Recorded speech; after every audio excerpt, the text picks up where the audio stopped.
Hi friends, welcome back to our channel AC services Tirupati.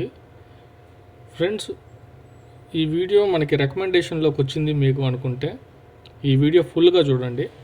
ఖచ్చితంగా ప్రతి ఒక్కరూ లైక్ చేయండి ఫ్రెండ్స్, షేర్ చేయండి, సబ్స్క్రైబ్ చేసుకోండి మన ఛానల్ని. మీరు టెక్నికల్ నాలెడ్జ్ తెలుసుకోవాలనుకుంటున్నారు. నార్మల్గా ఒక కస్టమర్ వైజ్ అయితే మీకు ఈ వీడియో బాగానే ఉపయోగపడుతుంది. మీరు కూడా టెక్నికల్ ఫీల్డ్లోకి రావాలి, పని నేర్చుకోవాలంటే ఖచ్చితంగా స్కిప్ చేయకుండా చూడండి. ప్రతి ఒక్కరు కూడా చాలామంది అప్రోచ్ అవుతున్నారు ఈ మధ్యకాలంలో.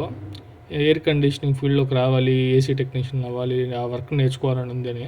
వర్క్ నేర్చుకోవాలి అని ఉంటే సరిపోదు, ఖచ్చితంగా వర్క్లో ఒక 2 years అయితే స్పెండ్ చేయాలి. అప్పుడే మనకి అన్ని రకాల కంప్లైంట్లు, ఎలక్ట్రికల్ వర్క్స్, ఎలక్ట్రికల్ మీద కొద్దిగా అవగాహన ఉండాలి, ఎయిర్ కండిషనింగ్ మీద అవగాహన ఉండాలి, సేఫ్టీ వర్క్ ప్రాక్టీస్ అంటే ఏంటి, ఎలా చేస్తారు, కాపర్ పైపింగ్ ఏంటి, ఎలా బ్రేజింగ్ చేస్తారు, బ్రేజింగ్ అంటే వెల్డింగ్ చేస్తారు, ఇవన్నీ కూడా తెలుసుకోవాలి. కొత్తగా ఫీల్డ్లోకి వచ్చే వాళ్ళు ఎవరైనా కానీ 2 సంవత్సరాలు మీ టైంను పెట్టి కష్టపడి ప్రతిరోజు వర్క్ ఉన్నా లేకపోయినా ఏ కాల్స్ ఎప్పుడు వస్తాయనేది మనం చెప్పలేము. ఎప్పుడు కూడా కస్టమర్ రిక్వైర్మెంట్ బట్టే ఉంటుంది. ఎప్పుడు కాల్ వస్తే అప్పుడు వెళ్ళి చేసుకోవాల్సిందే ఎయిర్ కండిషనింగ్ ఫీల్డ్లో ఉండే వాళ్ళకి. ఎందుకంటే కస్టమర్ వెయిట్ చేయలేరు ఏసీ లేకపోయినప్పుడు. ఆన్ టైం మనం వెళ్ళి చేస్తేనే మనకి సర్వీస్లో మంచి గుర్తింపు అనేది ఉంటుంది. కాబట్టి ఫీల్డ్లోకి వచ్చే కొత్త వాళ్ళైనా, హెల్పర్స్ అయినా, సీనియర్ హెల్పర్స్ అయినా కానీ వాళ్ళందరూ కూడా వాళ్ళ టీం మెంబర్స్కి ఖచ్చితంగా సపోర్ట్ చేయాలి. అన్ టైమ్స్ ఉంటాయి, కొన్ని రోజులు వర్కే లేకుండా పోతుంది, ఇవన్నీ కూడా ఉంటాయి, లేకుండా ఉండవు. అన్ని సిచ్యువేషన్ని దాటుకొని ఒక వ్యక్తి వర్క్ నేర్చుకొని టెక్నీషియన్ అవ్వగలుగుతాడు, అంత ఈజీగా అయితే రాలేడు. ఇప్పుడు కూడా నేను 5 ఫ్లోర్లు గ్రిల్ పైన అయితే వర్క్ చేస్తున్నాను. ఇప్పుడు ఇక్కడ ఆ యూనిట్కి వచ్చేసి ఇది ఇటాచి యూనిట్. మీకు యాక్చువల్గా అది 1.5, అప్పట్లో మనకి 5 రిటర్న్ పైప్ ఇచ్చారు.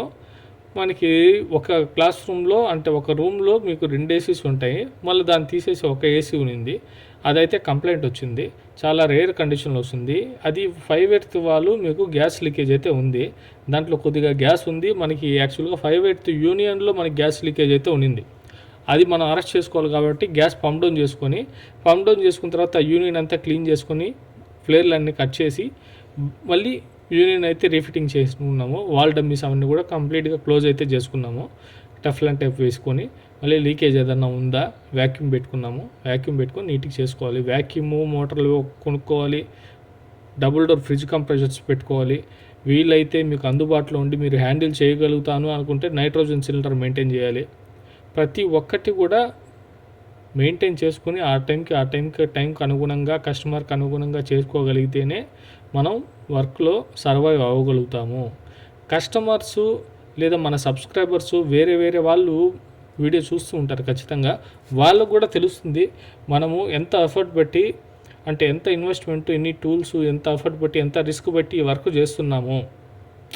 ప్రతి ఒక్కరూ ఏంటి ఇప్పుడు ఈ వర్క్ చేసిన దానికి 1000 రూపాయల, 2000, 3000 అన్నట్టు ఉంటుంది.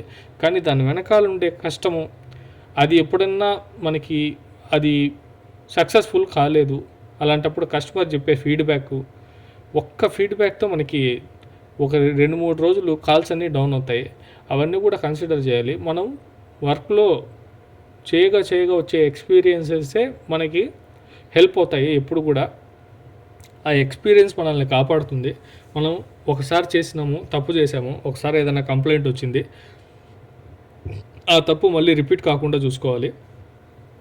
కస్టమర్ ఎలా ఉన్నా ఉండొచ్చు, మంచి కస్టమర్ కావచ్చు, అర్థం చేసుకునే వాళ్ళు అవ్వచ్చు, అర్థం చేసుకోకుండా పోయిండే వాళ్ళు ఉండవచ్చు. కొంతమంది డబ్బులు ఇవ్వరు, కొంతమంది తిడతారు, కొట్టేదానికి కూడా వస్తారు. కానీ ఏదైనా కానీ మనం వెరీ బిగినింగ్ నుంచి వాళ్ళది చాలా క్లియర్గా చెప్పాలి.